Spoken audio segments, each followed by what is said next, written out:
Last time on Sailing One Life, we left the marina in Merritt Island and sailed south down the Intracoastal Waterway. We met up with Reverie in Fort Pierce and continued on down to West Palm, where we prepared for our crossing to the Bahamas.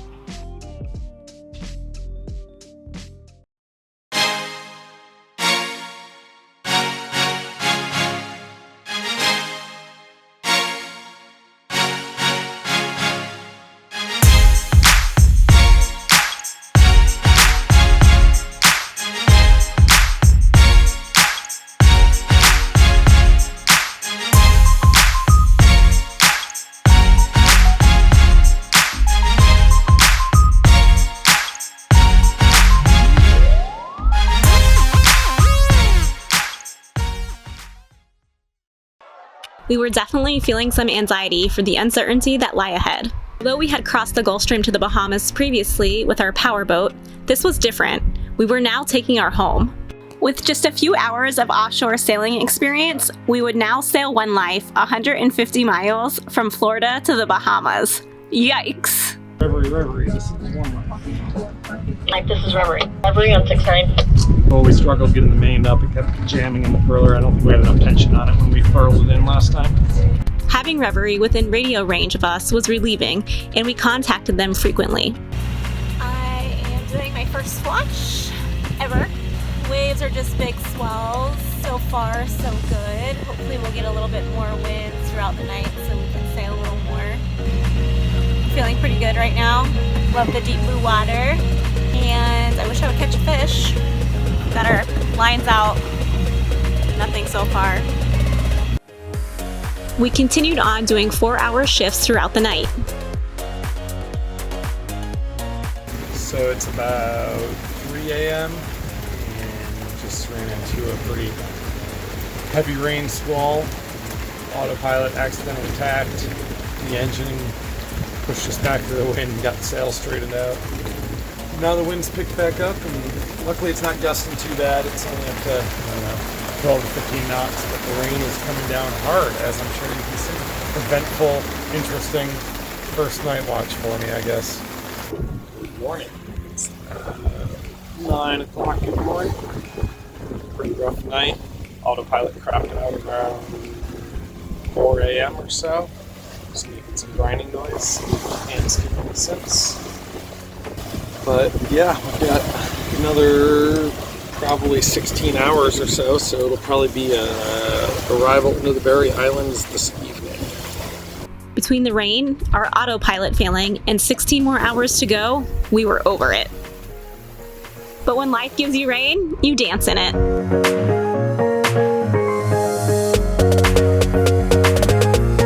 As the storm passed, our moods lifted, and fish on!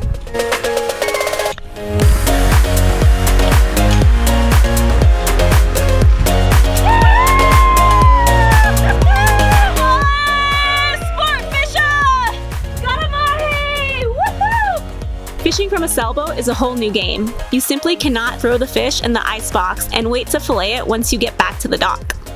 There is only one solution: fillet it on the move. And we had no choice but to have fried mahi for dinner. That's so good. We made it into the Berry Islands at sunrise the following morning. As we were taking down our sails to enter the channel, we put about a 12-inch tear in our mainsail. Of course, we have no footage, as you never think to grab the camera when shit is hitting the fan. So this is what the inside of the boat looks like after our passage. With 2 days at sea, the boat was an absolute wreck. But first, we needed breakfast. Pancakes and bacon. And what else am I having for breakfast? I think you're gonna like it. It's an IPA. Ooh, breakfast beer. After breakfast, it was time to head to customs to check into the Bahamas. You are not allowed to step foot on land until this process is complete. All our paperwork finished and boat registration and passports in hand, Gary cleared us into the Bahamas. We officially made it. Upon leaving the channel from customs, our buddy boat had a little incident. They found some shallow water outside the channel and they were, well, stuck. With a couple halyards attached to the dinghies, we reversed as much as we could to lean Reverie over far enough to be able to power off the sand and back into deeper water. This was our first bonding moment as buddy boats. After an exhausting couple days, we ended our night with a beautiful sunset complete with dinner and drinks. first stop in the Bahamas was Great Harbor Cay, which is the main island in the Berry Islands chain, consisting of 30 small islands and over 100 cays. Great Harbor Cay is only 6 miles long by 1 mile wide. Although we didn't spend much time on land here, we were lucky to meet a local to show us around, and of course we had to stop in at one of the bars. With only a population of around 350 people, the island is quite quaint. A short dinghy ride to Cistern Cay, formerly known as Drug Dealer Island, we were able to find the remains of an old plane said to be involved with drug running.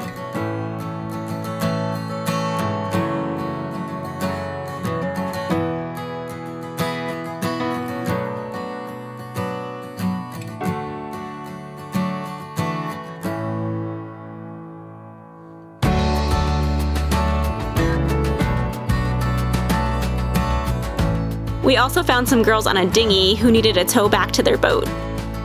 Dinghy rescue number 2.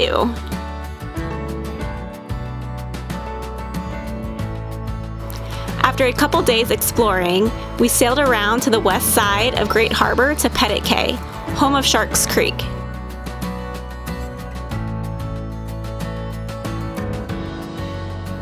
But instead of finding shark, we found our limit of conch. Good news, we get better at cleaning these guys.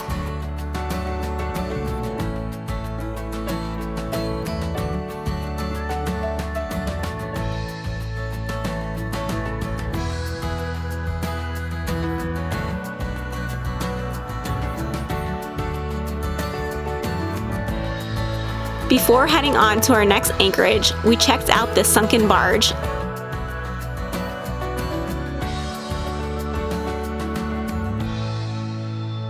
And Gary happened to find our next dinner guest.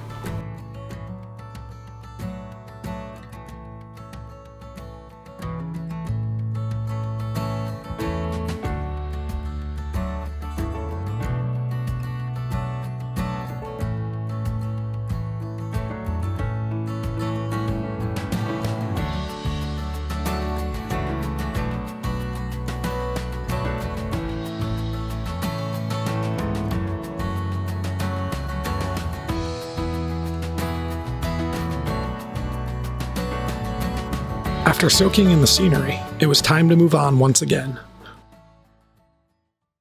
We motored down the Berry Island chain and ventured off the normal sailing route to see if we could find a remote, unspoiled anchorage to relax in for a few days.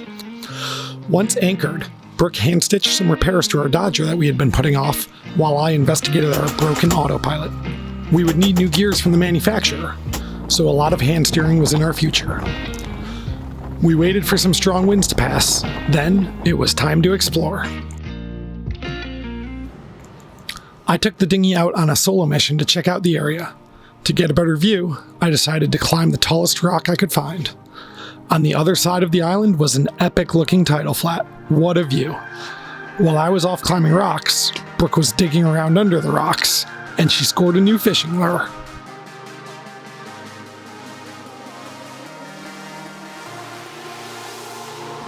Spearfishing was up next, and in some of the clearest water we had ever seen, I was able to land a few nice hogfish.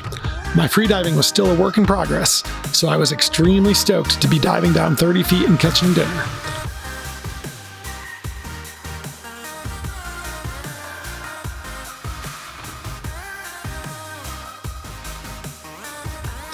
We cooked the fish over the campfire on the beach that night. Nothing's quite as good as fresh grilled fish. The next morning, we decided to explore the tidal flats that I had seen from the rocks, and wow, were we in for a treat. The sand at low tide stretched on for miles and miles. What'd you find? Conch. In the middle of nowhere. All the way out here. Wow, what an incredible place. We found ourselves wandering around this great expanse of soft white sand. We roamed aimlessly, just taking in the immense natural beauty. As the tide came in, we strolled alongside baby sharks. At this moment, the sacrifices we had made to get here became so worth it. This was exactly what our sailing dreams were made of. To capture the full beauty of this place, we just had to send the drone up.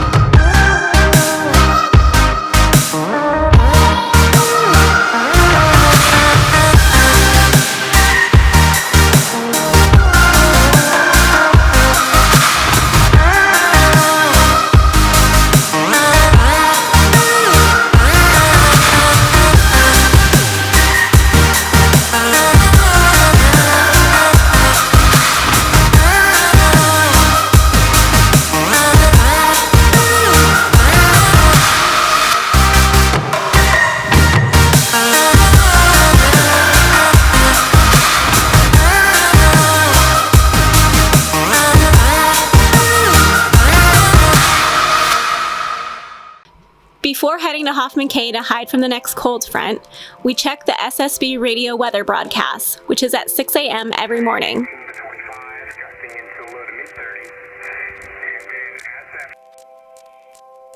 We motor the short 5 miles to our next anchorage.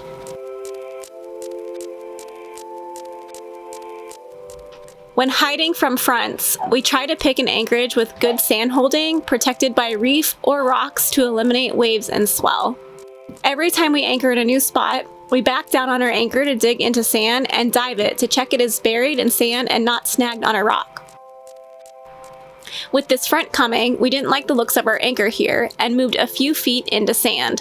Not only do we dive our anchor, we also set our anchor drag alarm on our chart plotter, which will sound an alarm if our boat moves outside of the radius, in this case 150 feet. Once the front passed, we were able to get out and do a little adventuring.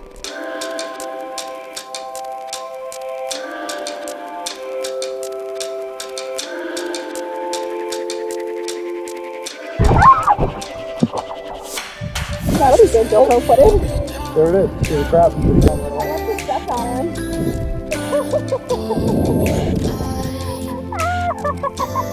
Stepped by a crab.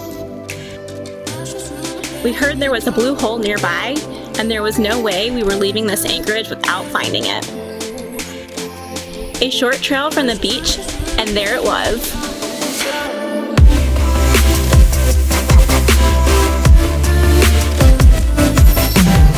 Gary wasted no time.